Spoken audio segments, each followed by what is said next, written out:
बेनी बाबा गाय के रोक दे छे कारी कम्बल बिछा देल के बेनी बाबा के माय धर्मत्मा बैठ गेले अर्धांगिनी नारी भी बैठ गेला बेनी बाबा अगल में चादर बिछा के दोनों सुत गेला रे बटिया के थाकल है पांचो चोर राजहार पकड़ के विचार करे छे कि भाई चले चले के बार सुत गेले चल गाय खोल ले के बार सुत गेले चले चले गाय खोल लेबे पांचो चोर आपस में विचार करके गाय खोले ले जा रहल छे धर्मराज बाबा ठाकुर जी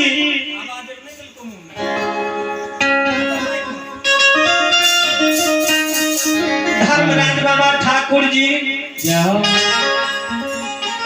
कल के ही महावीर जी जुलूम है कल के की भेल कल के बेनी के गाय बैठल छे बेनी सुतल छे बेनी के जो एको गो गाय चोरी भा जेते दुनिया संसार में अंधकार में जेते बेनी कहते हमर गाय गोसे चोरवा देल के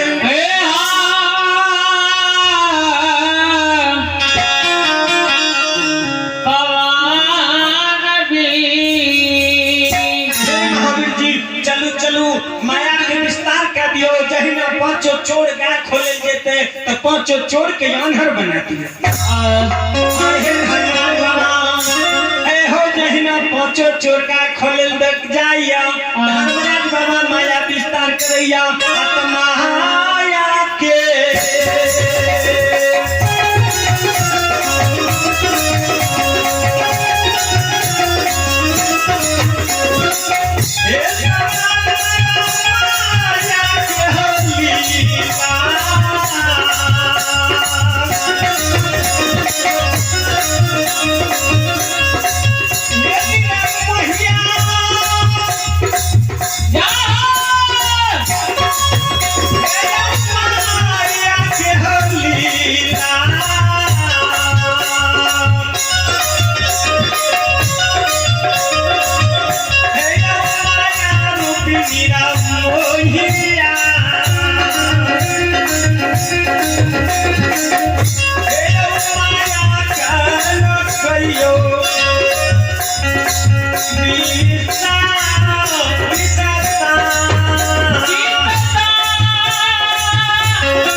गैया को बना दे पांचो चोर कहै छै भाई तोरा झलकै छौ ओहो कहै छै भाई झलकै छौ कहां छै काय पांचो चोर जब यानहर भाग लैया आत्मा नहीं हो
ठाकुर जी